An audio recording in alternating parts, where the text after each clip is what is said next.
tous, ravis de vous retrouver pour cette nouvelle page d'actualité en Savoie-Mont-Blanc. Aujourd'hui, JT exceptionnel puisque nous sommes du côté d'Albertville où se déroule un quart de finale des championnats du monde de handball. On a la chance d'être au bord du terrain où le match se jouera tout à l'heure. On va se balader durant tout ce JT sur ce site pour vous faire découvrir les coulisses de cet événement. Mais avant, voici les titres que nous allons développer en ce mardi 24 janvier. Albertville est donc en fête. Aujourd'hui, la Halle Olympique accueille son troisième et dernier match des championnats du monde. Même si ce n'est pas l'équipe de France, la salle sera pleine et l'ambiance sur place commence déjà à monter. Nous vous ferons vivre ce moment. Et puis nous irons en Tarentaise du côté de Saint-Martin-de-Belleville. Le village mise sur ses hôtels et restaurants haut de gamme pour rester compétitif. D'autant plus que le manque de neige de décembre a joué sur ce début de saison. Alors quel avenir pour les stations village? Élément de réponse dans ce journal. Nous sommes donc à Albertville pour les championnats du monde de handball. Aujourd'hui, c'est un quart de finale qu'accueille la Halle Olympique. La Norvège affronte la Hongrie. Les supporters sont déjà sur place et mettent l'ambiance. Je vous propose d'en écouter quelques-uns au micro de Sébastien Germain et nous, on se retrouve juste après avec Tania Michaud, directrice du site d'Albertville. Écoutez, pour moi, c'est une première. Comme c'est le mondial de hand et que j'ai pu avoir des places pour venir et assister à ce quart de finale, ça me fait un grand plaisir, quoi. Mais c'est une première pour moi aussi. L'ambiance surtout, et puis d'avoir un bon match, quoi, surtout. Que les joueurs soient dynamiques. On a passé un bon petit week-end.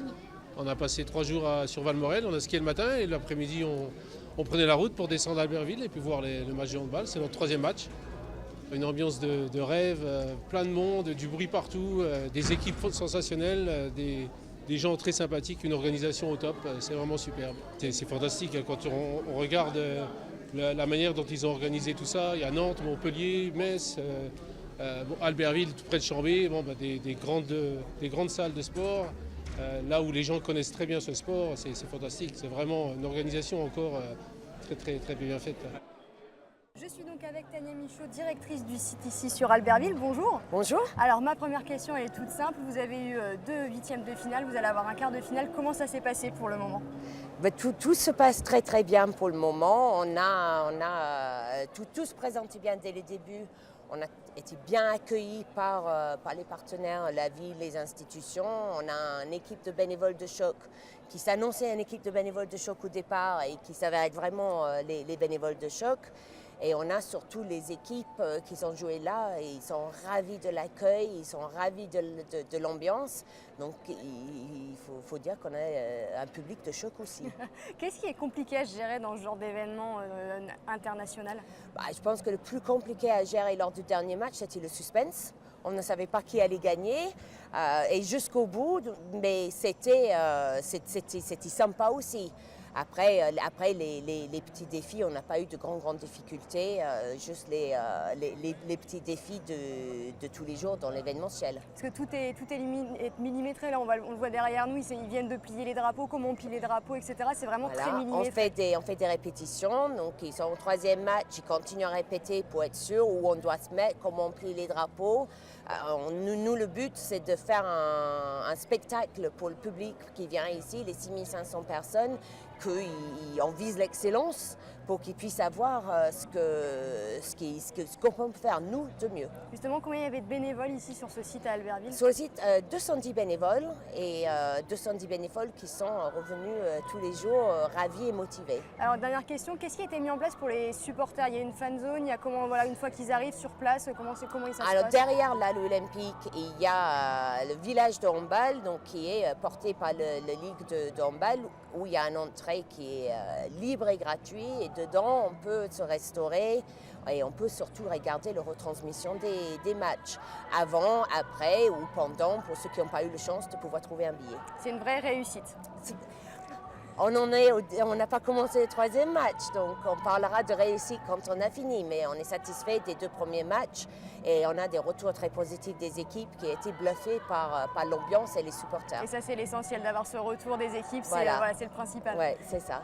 Merci beaucoup d'avoir été avec nous. On vous laisse aller gérer encore les derniers petits détails avant le match. Merci beaucoup d'avoir été avec nous. Merci. Direction la Tarentaise à présent. S'il existe des stations très réputées comme Courchevel ou Méribel, d'autres stations du domaine des Trois-Vallées tente-t-elle de rester compétitive? Elle propose donc des alternatives aux clients. C'est le cas de la commune des Belles-Villes. Alors y a-t-il un avenir pour ces stations? Alexis-Olivier Briglio nous en dit plus.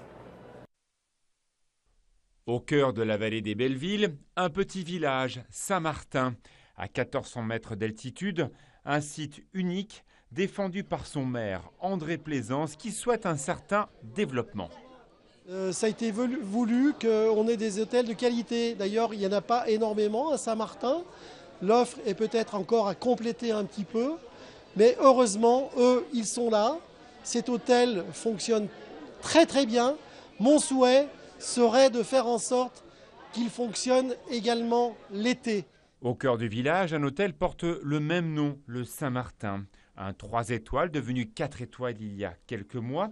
60 clients réunis par la famille Olive qui sont humbles et assez prudents. Ils souhaitent un développement raisonné. Je vous dirais même qu'en termes d'hébergement, je pense que nous avons suffisamment de lits dans ce village. En termes de restauration, nous avons suffisamment également de points de restauration. Donc c'est quand même un marché qui n'est pas extensible de la même façon que dans ces grandes stations telles que Tignes ou Courchevel qui ont un impact mondial. Devant l'hôtel, on peut chausser les skis pour retrouver le plus grand domaine skiable du monde, les Trois-Vallées. Et pourtant, la famille Olive reste très attentive aux produits.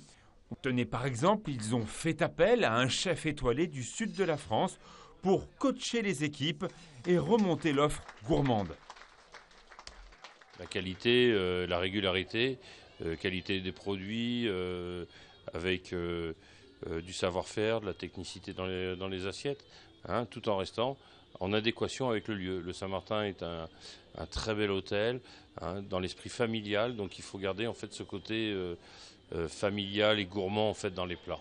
On a une clientèle très fidélisée de Parisiens, d'Anglais, de Belges, effectivement.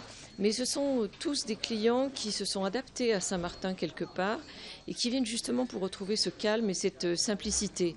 Donc on est resté en dehors des sentiers battus, on est resté à part.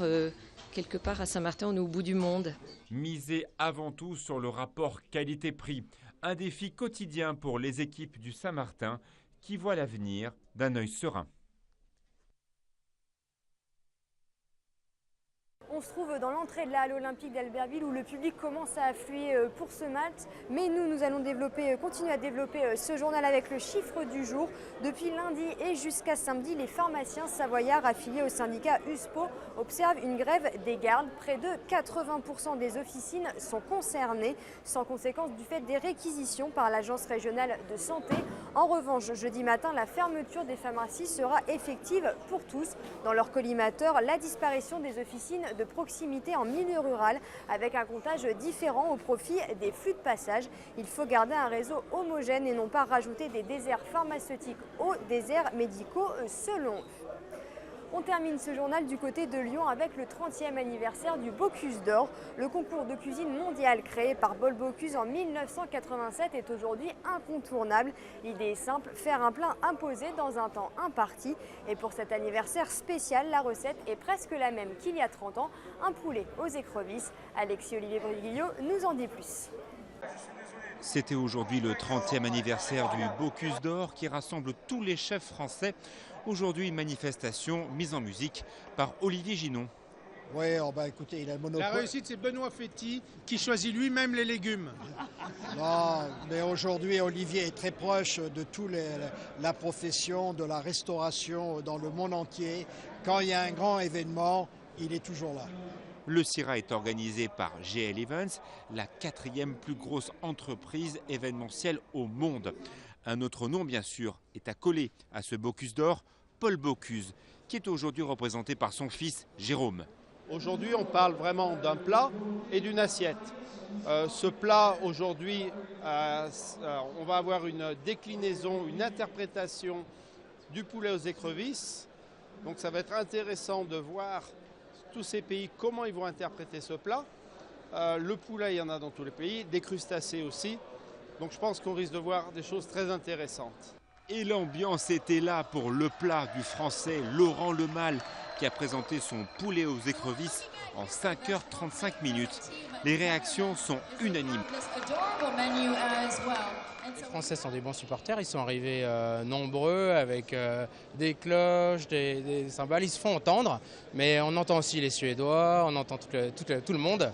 Non, c'est vraiment une ambiance formidable. Les cloches, les cris, les drapeaux, la Marseillaise, tous les Français qui étaient fiers d'être là, fiers de voir le plat sortir, qui encourageait tout le monde, donc extrêmement bonne ambiance, très motivante. Ce qui est compliqué avec le Bocuse d'Or, c'est qu'on a des jurys, donc un jury par pays, il y a 24 pays.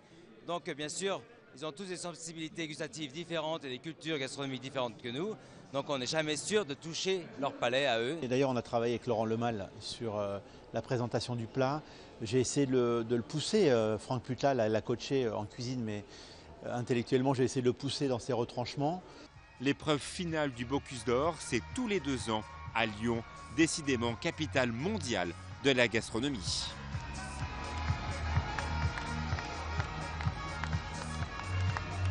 C'est la fin de cette édition spéciale depuis Albertville. On finit dans la tribune de presse. Merci à tous de nous avoir suivis. Demain, vous retrouverez Fanette de Buisson dans nos studios. D'ici là, n'oubliez pas notre site internet 8montblanc.fr. Belle soirée et à bientôt pour encore plus d'actu en Savoie-Mont-Blanc.